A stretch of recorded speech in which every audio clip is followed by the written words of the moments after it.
O objetivo dessa exposição é contar como foi o início da colonização do Vale do Rio São José. Isso aqui não foi fácil, porque era um sertão desconhecido.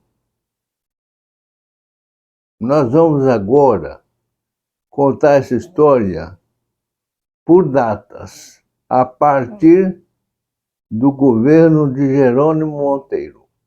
Como foi dito, no governo de Jerônimo Monteiro, por volta de 1910, isso aqui, o Vale do Rio São José, era um sertão desconhecido.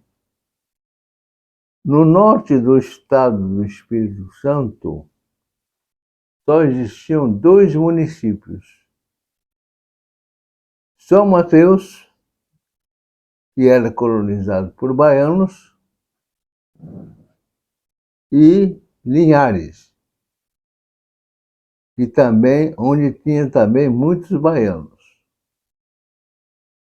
E de Linhares partiram os primeiros desbravadores para percorrer o Vale do Rio São José. Através da Lagoa Rio Paraná, eles vieram rio acima.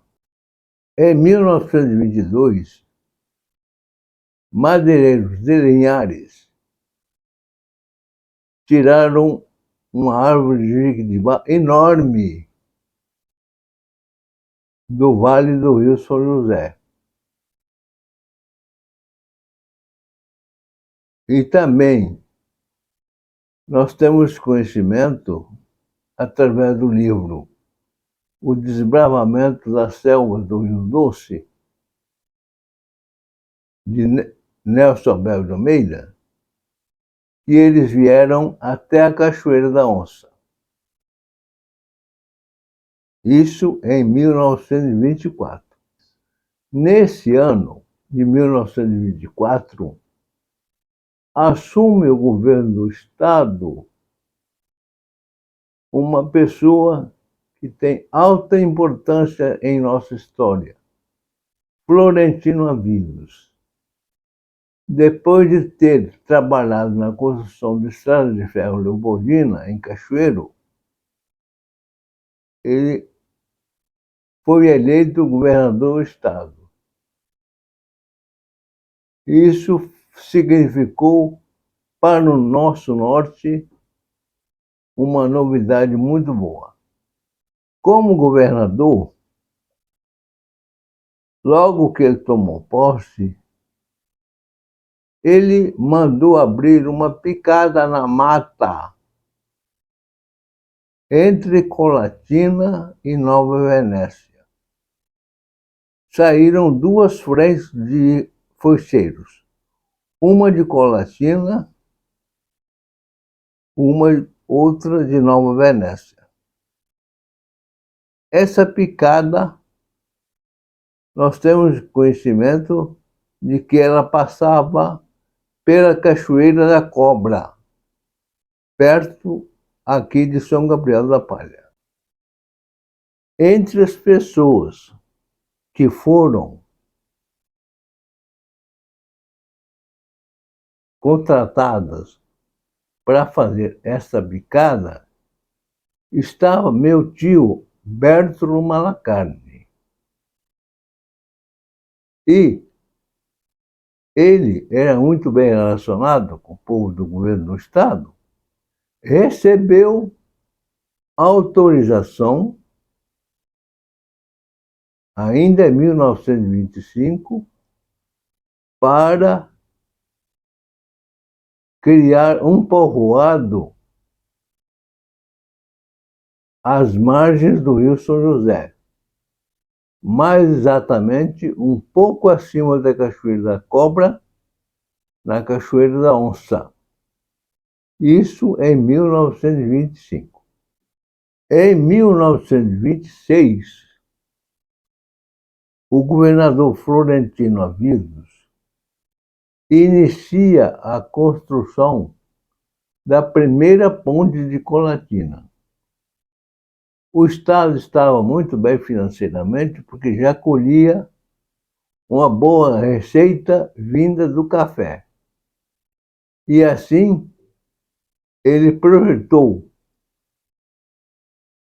a ponte de Colatina para servir de passagem a um trem que viria de Colatina a Nova Venécia. Meu pai teve a oportunidade de ver o início da construção dessa ponte. Então, ele me disse um dia que ficou muito impressionado ao ver, em cima do Rio Doce, a construção de um estaleiro onde estava situado um bate-estaca. Só que esse bate-estaca, para a construção da ponte, não era movido por um motor elétrico, e sim por uma caldeira a vapor. O meu tio, assim que terminou a construção aplicada, ele iniciou os trabalhos para criar uma vila na Cachoeira da Onça. Só que aí, no ano de 1927, houve uma grande seca aqui no norte do estado. Nós tínhamos ainda todas as florestas, mas foi uma seca tão grande que os agrimensores ficaram impossibilitados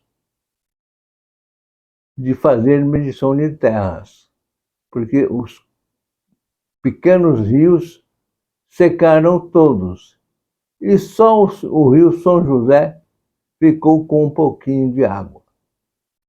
Nós temos uma carta nesse sentido.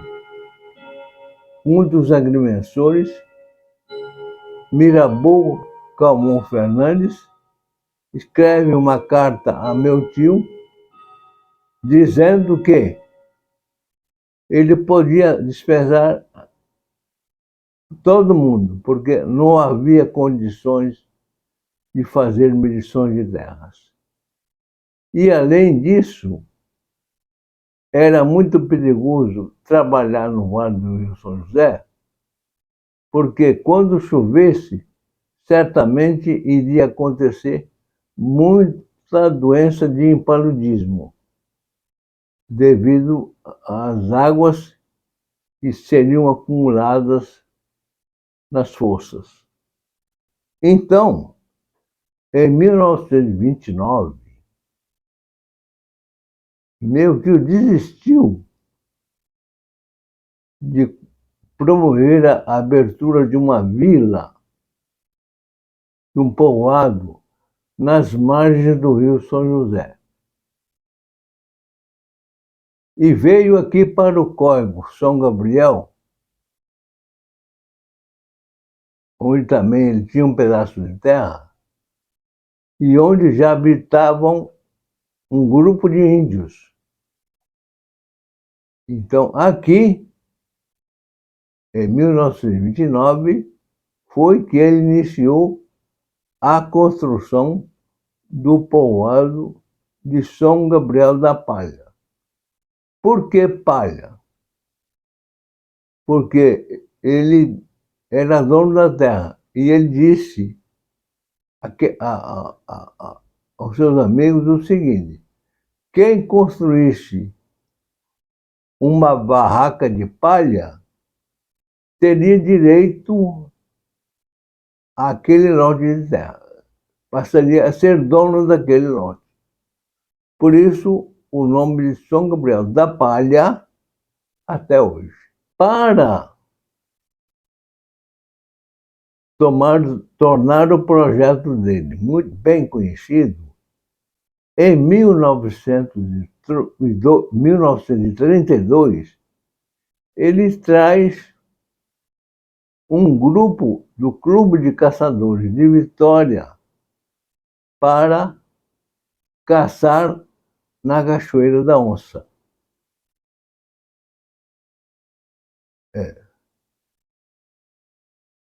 Depois de muita insistência, ele conseguiu reunir um grupo de muitas pessoas que nem estrada não tinha, mas eles vieram de carro até a entrada de Novo Brasil e de Novo Brasil para cá, uns vieram a pé e outros vieram a cavalo.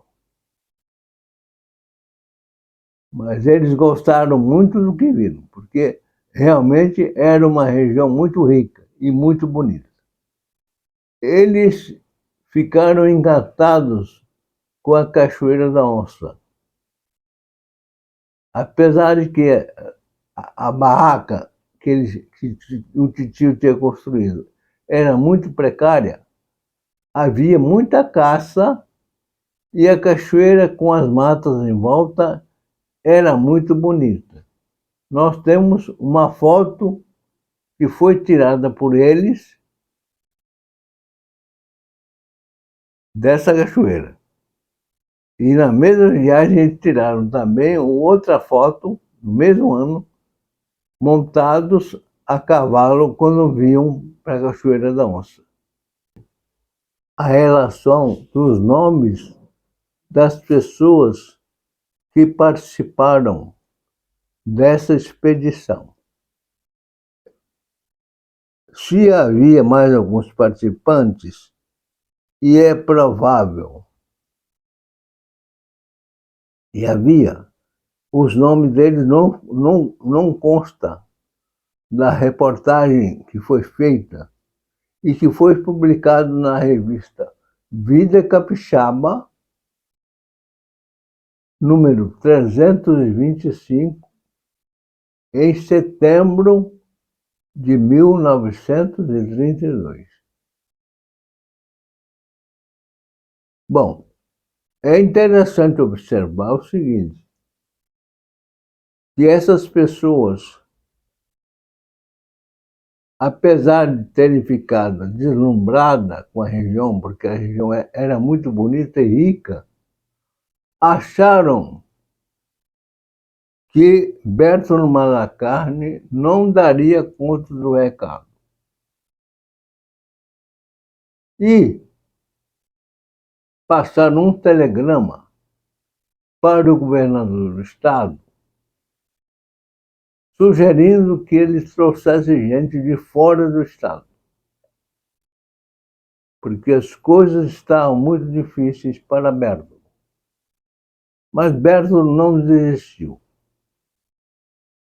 Em 1934, ele contratou um grupo de foicheiros que abriram picadas em todo o vale do Rio São José.